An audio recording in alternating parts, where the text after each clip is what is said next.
Hello students, how are you? Fine? Student of standard 12th commerce. ગયા લેક્ચરની અંદર આપણે unit 5 complete કર્યું, જેનું નામ હતું એન્ડ્સ, અને જેની અંદર વાત કરી હતી યુનિટી એટલે કે એકતાની. તો ચલો હવે યુનિટ 5ની જે પોયમ છે એને પણ જોઈ લઈએ. તો યુનિટ 5ની પોયમ સ્ટાર્ટ કરવા જઈ રહ્યા છીએ આપણે. ખાસ તમને કહી દઉં, ફરીથી એક વખત યાદ કરાવી દઉં, ગયા વિડીયો લેક્ચરની અંદર આપણે ડિસ્કસ કર્યું હતું કે આ વખતેની તમારી બોર્ડની એક્ઝામની અંદર તમારું જે પેપર જે સેટ થશે એ 30% કોર્સ ડિડક્ટ એટલે કે ઘટાડીને કરાવેલું છે. એટલે કે યુનિટ નંબર 1 થી યુનિટ નંબર 6 ધોરણ 12, unit number 1 to unit number 6 સુધી જ સિલેબસ રહેશે ટેક્સ્ટ બુકનું. વાત કરીએ ગ્રામર અને કમ્પોઝિશનની, તો ગ્રામર અને કમ્પોઝિશન જે છે એ પહેલાં ચેપ્ટરથી લઈ અને 10મા ચેપ્ટર સુધીનું, મતલબ કે આપણે જે પેપર સ્ટાઇલ મુજબ ચલાવ્યું છે, સિલેક્ટ ધ ક્વેશ્ચન, એડિટિંગ એટલે કે error detection, indirect speech, information transfer, email writing વગેરે વગેરે બધા જ ટોપિક એઝ ઇટ ઇઝ છે, એમાં કોઈ પણ પ્રકારનો ફેરફાર નથી. તો તમારી પ્રિપરેશન જો તમે કરતા હો ઘરે, અને જે લોકો વ્યવસ્થિત તૈયારી કરે છે એ લોકોએ ગ્રામર કમ્પોઝિશન તો બધું જ ધ્યાનમાં લેવાનું, એમાં કાંઈ બાદ નથી થયું. હા, ટેક્સ્ટ બુકની વાત કરીએ તો યુનિટ 1 થી યુનિટ 6 સુધી જ છે. પાછળના જે યુનિટ છે 7, 8, 9 અને 10 આ નીકળી ગયા છે, તો એની આપણે તમારા તૈયારીમાં એને ધ્યાનમાં લેવાની જરૂર નહીં પડે. ફાઇન. એનીવેઝ, યુનિટ 5 આપણે ચેપ્ટર એનું જે રીડ હતું એ પૂરું કરી લીધું, પ્રોઝ પૂરો કરી લીધો, એની પોયમ હવે સ્ટાર્ટ કરવા જઈ રહ્યા છીએ. સો take out your text books. Text book તમારી કાઢી લેજો અને એની અંદર આવી જાઓ. ટેક્સ્ટ બુકની અંદર આવો, ત્યાં પેજ નંબર 49, ટેક્સ્ટ બુકના પેજ નંબર 49 પર આવો.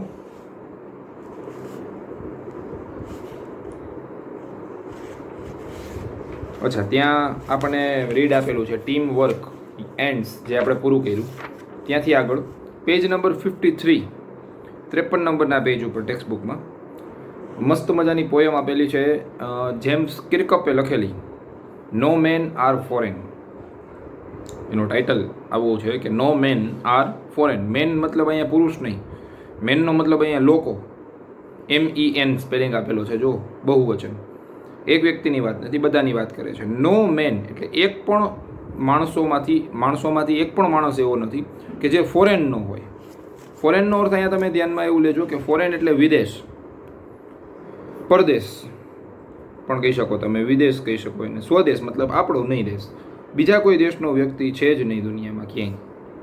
આવું તો કેવી રીતે બની શકે? ઇન્ડિયા માટે આપણે વાત કરીએ તો અમેરિકામાં વસતો વ્યક્તિ આપણા માટે ફોરેનર છે, એટલે કે એ અમેરિકાને આપણે ફોરેન કહીએ છીએ. અમેરિકામાં સેમ વે વ્યક્તિ જે રહેતો હોય એ ઇન્ડિયા એના માટે ફોરેન છે. તો એવું કેમ બની શકે કે કોઈ પણ વ્યક્તિ બીજા દેશનો નથી? બધા વ્યક્તિ આપણા દેશના જ છે, બધા વ્યક્તિ આપણા જેવા જ છે. આ સમજવા માટે આપણે સ્ટડી કરવું પડશે જેમ્સ કિર્કપ દ્વારા લખાયેલી પોયમ, જેનું નામ છે no main are foreign. So let start. Start કરતાં પહેલાં કહી દઉં, પેન કે પેન્સિલ તમારી હાથમાં હોવી જોઈએ, ટેક્સ્ટ બુક સામે હોવી જોઈએ, કેમ કે તમને મારો નિયમ ખબર છે. હું તમને સ્પેલિંગ અને કોઈ વાક્ય નવીન હોય, એમાં કંઈ નવી વસ્તુ લખેલી હોય તો એ પણ સમજાવું છું. ફાઇન. તો જોતા જાજો, અંડરલાઇન કરી અને સેન્ટન્સ ને ધ્યાનમાં લેતા જાજો. સ્ટાર્ટ થઈ છે એ પહેલાં અમુક સ્પેલિંગ તમને ટીક આઉટ કરાવી દઉં, જે નવા સ્પેલિંગ છે. પહેલી લાઇનની અંદર page number 53, no main are foreign. ટાઇટલનો meaning આપણે જોયો કે એક પણ વ્યક્તિ બહારનો નથી, એક પણ વ્યક્તિ બીજા દેશનો નથી, એવું અહીંયા કવિ કહે છે. કવિ છે જેમ્સ કિર્કપ. પહેલી લાઈન છે remember no main R strange. Underline કરતા જાઓ. પહેલાં વર્ડ્સના મિનિંગ લખાવી દઉં એકી સાથે, એટલે જેનાથી તમને સમજવામાં સહેલું પડે. જે લોકો કન્ટિન્યુઅસ વિડીયો જોશે આખો, પહેલાં વર્ડ્સના મિનિંગ લખી લ્યો. અત્યારે ત્યાં જ બુકની અંદર જ તમે ઉપર એને ગુજરાતીમાં લખી લ્યો તો ચાલે, જેથી કરીને સમજતી વખતે તમારા માટે થોડું કામ સહેલું થઈ જાય. ફાઇન. તો પહેલી લાઇનમાં છે સ્ટ્રેન્જ. અચ્છા, સ્ટ્રેન્જનો મતલબ થશે અજાણ્યું હોવું. વિડીયોની સાથે જ તમે લખતા જાજો, એટલે જ હું તમને ટાઈમ આપું છું વચ્ચે, થોડું સ્લો સ્પીડમાં જાઉં છું. કે તમે વિડીયોની સાથે સાથે અંડરલાઇન કરી અને લખતા જાઓ. સ્ટ્રેન્જ પેલો શબ્દ છે, એનો મતલબ થાય છે અજાણ્યો વ્યક્તિ. બાજુમાં ફોરેન, તો મેં તમને હમણાં કીધું કે વિદેશ અથવા તો પરદેશ. બીજી લાઇનમાં આવો, ત્યાં પેલો સ્પેલિંગ છે બીનીથ. બીનીથનો મતલબ થશે નીચે, અંડર એનું સમાનાર્થી.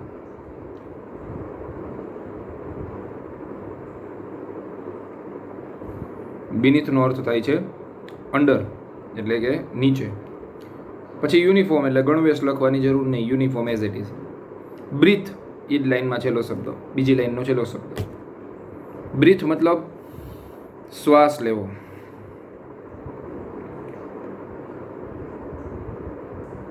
ત્યારબાદ ત્રીજી લાઇનમાં ત્રીજી જે લાઇન છે like ours the land our brothers walk upon, એની અંદર કાંઈ ગુજરાતી મન નથી લાગતું લખવાની જરૂર હોય. એના પછીની લાઇનમાં અર્થ એટલે પૃથ્વી, અને અર્થવાળી લાઇનમાં જે છેલ્લો શબ્દ છે લાઈ, LIE, એના બે અર્થ થાય.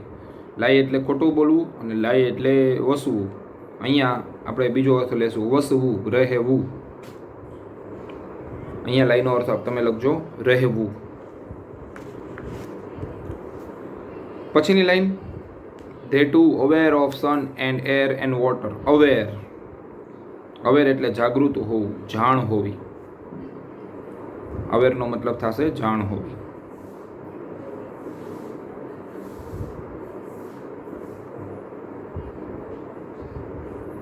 પછીની લાઈનમાં are fed by peaceful harvest. Fed એટલે જમાડવું, પૂરું પાડવું, જમવાનું પૂરું પાડવું, ખોરાક પૂરો પાડવો. ફેડ, ફીડનું ભૂતકાળ છે ફેડ. પીસફુલ હાર્વેસ્ટ, પીસફુલ એટલે શાંતિથી, શાંતિમય. હાર્વેસ્ટ એટલે અનાજ, ખોરાક. ફેડ એટલે જમાડવું, પીસફુલ એટલે શાંતિમય રીતે, શાંતિથી, સુકૂનથી, અને હાર્વેસ્ટ એટલે ખોરાક. એ જ લાઈનમાં આગળ શબ્દ છે by wars long winter starved. સ્ટારવુડનો મિનિંગ લખજો થી પીડાવવું. સ્ટારવુડ નો મતલબ થશે થી પીડાવવું.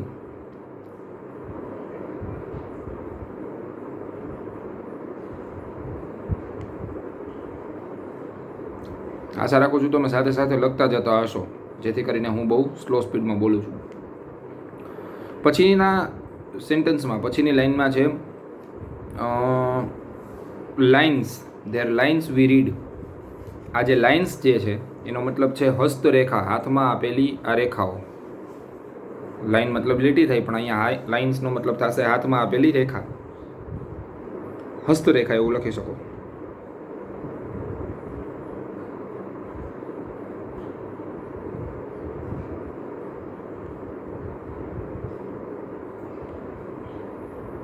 પછીની લાઇનમાં a labour not different from our own. એમાં અંડરલાઇન કરજો લેબર. લેબર એટલે શ્રમ.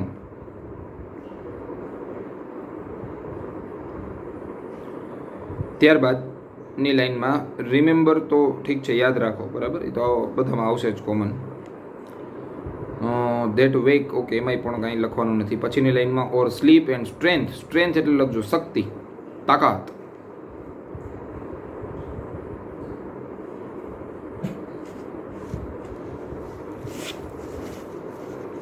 પછીની લાઇનમાં કોમન લાઈફ લેન્ડ, ઓકે, એવું કંઈ ખાસ નથી લખવાનું. એના પછીની લાઇનમાં આવી જાઓ that all can recognise and understand. આમ જોવો તો બે સરખું લાગશો તમને, રેકોગ્નાઇઝ અને અન્ડરસ્ટેન્ડ. રેકોગ્નાઇઝ એટલે ઓળખવું અને અન્ડરસ્ટેન્ડ એટલે સમજવું. ઓળખવામાં અને સમજવામાં ફેર. તમે કોઈ વ્યક્તિને ઓળખતા હો, એને સમજતા હોય જરૂરી નથી, બરાબર ને. જેમ કે એને બેસ્ટ એક્ઝામ્પલ આપી દઉં, પેરેન્ટ્સને આપણે અન્ડરસ્ટેન્ડ કરીએ, પેરેન્ટ્સને આપણે સમજીએ, એના ઈશારાઓને, એની વાતોને, એના ફિલિંગ્સને આપણે સમજી શકીએ, મહેસૂસ કરી શકીએ. જ્યારે આપણે પાડોશીને ઓળખતા હોઈએ, એને આપણે સમજતા નથી, એને માત્ર ઓળખીએ છીએ. તો રેકોગ્નાઇઝ એટલે ઓળખવું, અન્ડરસ્ટેન્ડ એટલે સમજવું. પછીની લાઇનમાં કંઈ છે નહીં. વેનેવર કદાચ કોઈ લખવું હોય તો વેનેવર એટલે ગમે ત્યારે. હેટ એના પછીની લાઈનનો શબ્દ to hate our brothers it is ourselves. Hate hate કરવું એટલે ધિક્કારવું, લવનું ઓપોઝિટ હેટ. પછીની લાઈનમાં ઘણા શબ્દ લખવા જેવા છે. 3 શબ્દ આપ્યા છે. ડિસ્પોઝિસ પેલો શબ્દ, બિટ્રે અંડરલાઈન કરી લેજો, બિટ્રે, અને ત્રીજો શબ્દ છે ડિસ્પોઝિસ, બિટ્રે અને કંડમ. ત્રણેયના અર્થ. ડિસ્પોઝિસ એટલે કે છૂટું પાડવું, બિટ્રે એટલે ગદ્દારી કરવી, છૂટું પાડવું, ગદ્દારી કરવી, અને કંડમનો મતલબ થશે ક્રિટિસાઇઝ કરવું એટલે કે ટિપ્પણી કરવી, ટીકા ટિપ્પણી કરવી. પછીની લાઈનમાં છે આર્મ્સ અગેન્સ્ટ ઈચ અધર. એમાં શબ્દ આર્મ્સનો મિનિંગ લખજો. આર્મ્સ એટલે હાથ થાય જનરલી, પણ અહીંયા આર્મ્સનો મતલબ થશે હથિયાર. પછીની લાઈનમાં હ્યુમન અર્થ, માનવીય પૃથ્વી, અને એ લાઈનમાં છેલ્લો શબ્દ છે ડિફાઇલ. ડિફાઇલ એટલે બગાડવી, પ્રદૂષિત કરવી. પછીની લાઈનમાં હેલ ઓફ ફાયર, નર્કની આગ.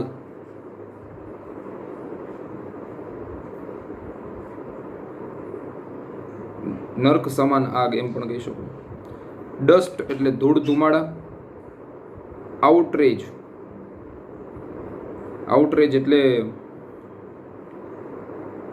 નષ્ટ કરવું, તબાહ કરવું. ઇનોસન્સ, એ જ લાઈનમાં છેલ્લો શબ્દ. ઇનોસન્સ એટલે નિર્દોષતા. પછીની 2 લાઈનમાં કશું જ લખવા જેવું છે નહીં. ચલો, તો અહીંયા આપણે બધા વર્ડ્સના મિનિંગ લખી લીધા. ટફ વર્ડ્સ જે હતા એ બધાના મિનિંગ મેં તમને કહી દીધા. હવે આખી poem 1 to 1, line to line આપણે જઈએ, એક લાઈનનો અર્થ સમજતા જઈએ અને આખી પોયમનો અર્થ સમજીએ. બરાબર, ફરીથી યાદ કરાવી દઉં. પોયમ જે આપણે સ્ટાર્ટ કરી છે એ છે નો મેન આર ફોરેન. કોઈ પણ વ્યક્તિ વિદેશનો કે પ્રદેશનો એટલે કે બીજા દેશનો કોઈ પણ વ્યક્તિ નથી. ફાઇન. આની સાથે આપણું યુનિટ 5 પણ પૂરું થશે. સો લેટ સ્ટાર્ટ. ફર્સ્ટ લાઈન છે, ફર્સ્ટ લાઈન આ પોયમની. Remember, no main R strange, નો કન્ટ્રીઝ ફોરેન. યાદ રાખો, રિમેમ્બર શબ્દ આખી પોયમમાં વખતો વખત આવે છે. તો પહેલી લાઈન એવું કહે છે, યાદ રાખો, જેમ્સ કિર્કહોફ એવું કહે છે, નો મેન આર સ્ટ્રેન્જ, કોઈ પણ વ્યક્તિ અજાણ્યો નથી. અજાણ્યો નથી ઇટ મીન્સ કે દરેક વ્યક્તિ આપણા જેવો જ છે, કોમન છે. હા, આપણે એને ધર્મના નામે, જ્ઞાતિના નામે, જાતિના નામે, રંગરૂપના નામે, દેશના નામે, રાજ્યના નામે, સિટીના નામે આપણે એને અલગ ગણતા હોઈએ છીએ, પણ કોઈ પણ વ્યક્તિ બીજા દેશનો કે અજાણ્યો આપણા માટે નથી.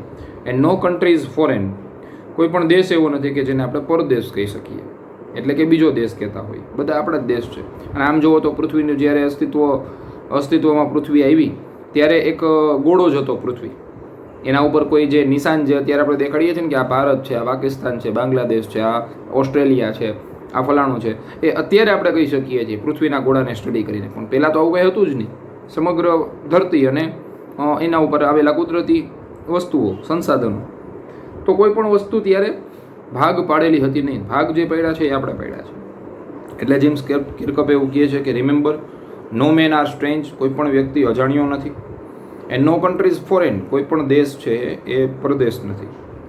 બિનીથ, હવે એના કારણો આપે છે શું કામ એવું. Beneath all uniforms a single body breathes. યુનિફોર્મનો મતલબ અહીંયા આર્મીના યુનિફોર્મની વાત થઈ છે, આર્મીની વર્દી.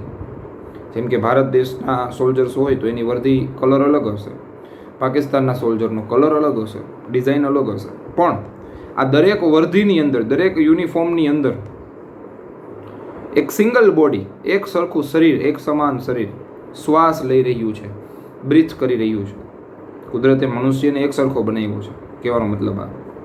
Like ours, the land our brothers walk upon is earth like this. આપણી જેમ જ આપણા બ્રધર મતલબ આપણા ભાઈઓ, બીજા દેશના લોકો જે જમીન ઉપર ચાલે છે એને પણ એ લોકો પૃથ્વી જ કહે છે. એવું તો ક્યાંય હોતું નથી કે ભારતમાં એને પૃથ્વી કહેવાય ને અમેરિકામાં જાઓ તો એ મંગળ ગ્રહ થઈ જાય છે. ના, ગ્રહ તો પૃથ્વી જ રહેશે, જમીન તો ધરતી જ રહેશે. ગુજરાતીમાં ધરતી કહેશો, ઇંગ્લિશમાં એને લેન્ડ કહેશો. પણ આપણા જેવી જ સમાન ધરતી બધી બાજુ, જેના ઉપર આપણા જ ભાઈઓ ચાલે છે. ત્યાંથી નવી વાત ચાલુ થાય છે. In which we all shall lie. આ એ ધરતી છે કે જ્યાં આપણે બધા, વી ઓલ શેલ લાય, જેની ઉપર આપણે બધા જ લોકો રહીએ છીએ. ગમે એવું સારામાં સારું તમે મકાન બનાવો, પણ તમે જમીનના પેટાળમાં મકાનને ક્યારેય નહીં બનાવો, કે ઉડતું આકાશમાં ઉડતું મકાન નહીં બનાવી શકો. એ જમીન પર જ બનશે. અને એ જમીન કેવી છે? બધા માટે કોમન છે, સરખી છે, એક સમાન છે. ઓકે, ત્યાંથી આગળ આપણે એક લાઈન બહુ સરસ મજાની કીધી. ધે ટુ, તેઓ પણ, ધે એટલે તેઓ, ટુ એટલે પણ, તેઓ પણ aware of sun and air and water. જેમ આપણે ઓળખીએ છીએ કે આ સૂર્ય છે, આ પાણી છે, વોટર છે, એર છે, આ હવા છે, એવી જ રીતે બીજા લોકો પણ એને એ જ રીતે ઓળખે છે. એના કોઈ અલગ નામ નથી.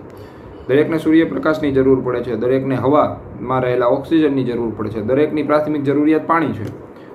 તો કેવી રીતે માણસ બીજાથી અલગ પડ્યો? બધા માટે કોમન જરૂરિયાત, રોટી કપડાં મકાન, બધા માટે આ જ પ્રાથમિક જરૂરિયાત છે. હા, આપણા દેશમાં કદાચ એ જરૂરિયાત પૂરી કરવામાં ઘણા લોકો બાકી રહી ગયા છે, જેને ગરીબ કહેવાય છે. બીજા દેશમાં ગરીબોની સંખ્યા કદાચ ઓછી હશે, પણ છે તો બધા માટે સન, એર અને વોટર કોમન. રાઈટ. પછીના લાઈનમાં, are fed by peaceful harvest, by wars long winter starved. દરેક વ્યક્તિઓ માટે, દરેક વ્યક્તિઓને જમવા માટે અનાજની જરૂર પડે છે. ને કેવું અનાજ? શાંતિમય, સુખદ રીતે જમી શકે. ગુજરાતીમાં કહેવત છે ને, ભલે ચટણી રોટલો ખાવા મળે પણ શાંતિથી ખાવા મળવો જોઈએ. એવી રીતે દરેક લોકોની માન્યતા આ જ છે. દરેક લોકો આ જ રીતે જીવન જીવવા માંગે છે કે ભલે થોડું ખાઈએ પણ શાંતિથી ખાઈએ, આરામ પડે ખોરાક. અને વોર્સ લોંગ વિન્ટર સ્ટાર્વડ, એક લાંબા શિયાળાના અંતે. સ્ટાર્વડનો મતલબ આપણે લખ્યો છે પીડાય છે જે લોકો, લાંબા શિયાળાથી જે લોકો પીડાય છે. ધેર હેન્ડ્સ આર અવર્સ, એમના હાથ પણ આપણી જેવા જ હોય છે. And in there lines we read, અને એના હાથોની અંદર આવેલી રેખા, એટલે કે જે આ હસ્તરેખાઓ છે એની અંદર આપણે રીડ કરી શકીએ. એના હાથને પણ આપણે વાંચી શકીએ જ છીએ. બધાના હાથની રચનાઓ સરખી છે. મનુષ્ય દેહ બધી બાજુ સરખી જ રીતે બનાવવામાં આવ્યો છે. A labour not different from our own. Labour, શ્રમ, એ આપણો પણ સરખો છે અને બીજા દેશના લોકો પણ સરખા છે. શ્રમિકો બધે છે જ. કોઈ કંપનીમાં ખાલી મેનેજર હોય તો આખી કંપની ચાલે નહીં. એમાં નાના પાયે મજૂરોની પણ જરૂર પડે છે. જેમ આપણા દેશની કંપનીઓમાં મજૂરો કાર્ય કરતા હોય, એમ ફોરેનમાં પણ મોટી મોટી કંપનીઓ હોય છે અને ત્યાં પણ મજૂરો કામ કરતા જ હોય છે. તો શ્રમ દરેક લોકો કરે છે, શ્રમિકો બધે છે, બધા માટે શ્રમ સરખો જ છે. એમાં કોઈ રોકેટ સાયન્સ કે કોઈ બીજી વાત આવતી નથી. રિમેમ્બર, ફરીથી યાદ રાખો. They have eyes like our that wake. Wake એટલે જાગવું. રિમેમ્બર, યાદ રાખો. તે લોકોને પણ, તેઓને પણ, તેઓ એટલે કોણ? તો કે જેને તમે બીજા દેશના લોકો ગણો છો. તેઓને પણ આંખ આપેલી છે કુદરતે, અને જે સરખું એક સમાન કાર્ય કરે છે. અને કાર્ય એટલે કે જાગવાનું કાર્ય, ઉઠવાનું કાર્ય. આંખ ખોલવાથી દરેક વ્યક્તિ ઉઠે જ છે. કોઈ આંખ ખોલીને સૂતો નથી, બરાબર ને? તો તમે જોજો, અહીંયા મનુષ્યની કમ્પેરિઝન કરી છે કે ભલે કોઈ પણ દેશનો વ્યક્તિ હોય, પણ એમાં અમુક આ બાબતો જે અહીંયા લખી છે એ બધી જ બાબતો સરખી આવે છે. એમાં કોઈ ફેર નથી આવતો. જેમ કે લોહીનો કલર, ઓક્સિજન લેવો શ્વાસમાં, આ બાબત, સૂર્યપ્રકાશની જરૂર પડવી, પાણીનો ઉપયોગ કરવો પ્રાથમિક જરૂરિયાત તરીકે, આ બધું જ કોમન છે બધા માટે. Remember, they have eyes like ours that wake. આંખો આપણા જેવી છે જે જાગવાનું કાર્ય કરે છે, અથવા તો ઓર સ્લીપ સુવાનું કાર્ય કરે છે. And strength that can be won, અને તાકાત પર જીત મેળવી શકાય છે દરેક બાજુ, દરેક દેશમાં. આ કોમન નિયમ છે કે તાકાતને જીતવી હોય તો એક જ રસ્તો છે, બાય લવ, પ્રેમ દ્વારા. મોટા મોટા યુદ્ધો પણ જ્યારે નિષ્ફળ જાય ત્યારે પ્રેમના મારફતથી, લાગણીના મારફતથી, સમજણના મારફતથી, સમજૂતીના મારફતથી એને જીતી શકાય છે. એટલે કે દર વખતે તાકાતનો ઉપયોગ કરવો એ જરૂરી નથી હોતો. And strength that can be won by love in every land is a common life. Land એટલે કે ધરતીના દરેક છેડા પર, તમે જોશો એ કદાચ ભારતમાં હોય કે અમેરિકામાં હોય કે અફઘાનિસ્તાનમાં હોય, ધરતીના દરેક છેડા ઉપર કોમન લાઈફ, એક સરખી જિંદગી જીવાય છે, એક સરખું જીવન હોય છે. જીવન જીવવાની રીત કદાચ અલગ હોય પણ જીવન એક સરખું જોવા મળે છે. Common life that all can recognise and understand. અને આ વાત એવી છે કે જેને બધા જ લોકો રેકોગ્નાઇઝ કરે છે, એટલે કે ઓળખે છે, એન્ડ અન્ડરસ્ટેન્ડ એટલે કે સમજે પણ છે. આ વાતને લોકો ઓળખે છે અને સમજે છે. આ વાત કોઈથી અજાણી નથી. Let us remember. ચાલો આપણે યાદ કરીએ. Let us remember. વેનેવર we are told. Underline કરજો, આ બહુ મસ્ત સેન્ટેન્સ છે. પેસિવ વોઇસ છે, તમને ખબર જ છે. પેસિવ વોઇસ તમે ભણી ગયા છો. વેનેવર કે જ્યારે વી આર ટોલ્ડ મતલબ આપણને કોઈના દ્વારા કહેવામાં આવે છે. જ્યારે શું? ટુ હેટ અવર બ્રધર્સ, કે આપણા ભાઈઓને આપણે ધિક્કારીએ છે ને. હિન્દુ, મુસ્લિમ, શિયા, સુન્ની, ભારતના લોકો અને ફોરેનર એટલે કે અમેરિકાના લોકો, જ્યારે એ આપણા જ લોકો છે, આપણા જ ભાઈઓ છે, આપણા જેવા જ છે, છતાં પણ આપણને એવું શીખડાવવામાં આવે છે, આપણને એવું કહેવામાં આવે છે. વેનેવર વી આર ટોલ્ડ, આપણને એવું કહેવામાં આવે છે કે તમે એને ધિક્કારો. હવે કોના દ્વારા એ તમને ખબર જ છે. રાજકારણીઓ પોતાના હિતને સાચવવા માટે આવું આપણને શીખડાવે છે કે to hate our brothers it is ourselves. ત્યારે યાદ કરજો કે આપણી જ જાત હોય છે, આપણે પોતે જ હોઈએ છીએ એના જવાબદાર. That we shall dispossess, betray and condemn. આપણે જે લોકો છીએ જે બીજા લોકોને આપણાથી અલગ પાડીએ છીએ, ડિસ્પોઝ કરીએ છીએ, બિટ્રે કરીએ છીએ એટલે કે ગદ્દારી કરીએ છીએ એકબીજા સાથે, અને કન્ડેમ એટલે કે એકબીજા ઉપર ટીકા ટિપ્પણીઓ કરતા હોય કે પેલો વ્યક્તિ આવો છે ને એનો ધર્મ તો આવો છે ને એનામાં તો આમ હોય ને એ વ્યક્તિ તો બીજા દેશનો છે ને એ તો ફલાણો છે ને તો ઠીકણો છે ને વગેરે વગેરે. તો એ આપણે જ કરીએ છીએ. રિમેમ્બર, યાદ કરો, યાદ રાખો. We who take arms against each other, એ આપણે જ છીએ કે જે આર્મ્સ ઉપાડીએ છીએ, હથિયારો ઉપાડીએ છીએ. કોની સામે? તો કે અગેન્સ્ટ ઈચ અધર, એકબીજાની સામે. એ આપણે જ છીએ કે જે એકબીજા સામે હથિયારો ઉગામીએ છીએ. And it is the human earth that we defile. અને એ ધરતી, એ પૃથ્વીને આપણે ડિફાઇલ કરીએ છીએ, પ્રદૂષિત કરીએ છીએ એકબીજાના રક્તથી, કે જે છે હ્યુમન અર્થ, જે માનવની પૃથ્વી છે. બહુ મોટી વાત કરી કે માણસની જે પૃથ્વી છે, માણસની ધરતી છે, એને જ આપણે માણસના રક્તથી એકબીજા સામે હથિયારો ઉપાડી, યુદ્ધ કરીને, એકબીજાની સાથે ઝઘડા કરીને માનવીય પૃથ્વીને જ આપણે બરબાદ કરીએ છીએ.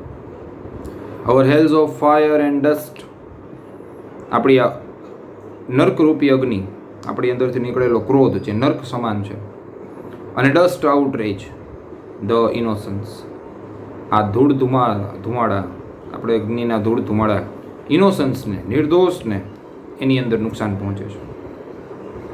Of air that is everywhere hour on, જ્યારે હવા તો દરેક જગ્યાએ છે અને એ દરેક જગ્યાએ આપણી પોતાની જ છે, એના ઉપર કોઈ અધિકાર ન જમાવી શકે. અમેરિકાવાળા એવું નહીં કહી શકે કે હવા આજથી અમારી, એમ ભારતવાળાએ અમારી પાસેથી ખરીદવી પડશે. નહીં, કુદરતી વસ્તુ છે, કુદરતે બધાને કોમન આપેલી છે. અને last line, remember, no main are foreign and no country is strange. પહેલી જ લાઈનનું થોડુંક ડિફરન્ટ રીતે લખાણ. No main are foreign, title પોતે, કોઈ પણ વ્યક્તિ વિદેશી નથી. And no country is strange, કોઈ પણ દેશ એ પારકો દેશ કે બીજો દેશ નથી. યસ, તો અહીંયા પૂરી થઈ છે આપણી poem no main are foreign. આશા રાખું કે યુનિટ 5 આખું તમને સમજાઈ ગયું હશે. યુનિટ 6 હવે આપણે લેશું, જેની સાથે તમારી ટેક્સ્ટ બુકનો સિલેબસ પૂરો થશે. જોઈએ, આશા હું પણ રાખું છું કે દિવાળી પછી જો કદાચ આપણી સ્કૂલ શરૂ થઈ જાય તો ફરીથી મળીશું આપણે. અને હવે તો વેકેશન પડશે, આ આપણે સિલેબસ કમ્પ્લીટ કરશું ત્યાં 29 તારીખથી. પણ વેકેશનમાં પણ તમને પેપર દેવાનો પ્લાનિંગ છે, એને વ્યવસ્થિત ઓનેસ્ટલી લખજો અને તૈયારીમાં રહેજો. કેમ કે જો સ્કૂલ ખુલી જશે તો ફરીથી આપણે ગ્રામર સ્કૂલની અંદર જ કરીશું, અધરવાઇઝ વિડીયો લેક્ચરના મારફતે as depends on situation. Fine, મળીશું ફરીથી એક વખત વિડીયો લેક્ચરના માધ્યમથી. ત્યાં સુધી રજા આપો. Stay at home, stay safe, good bye.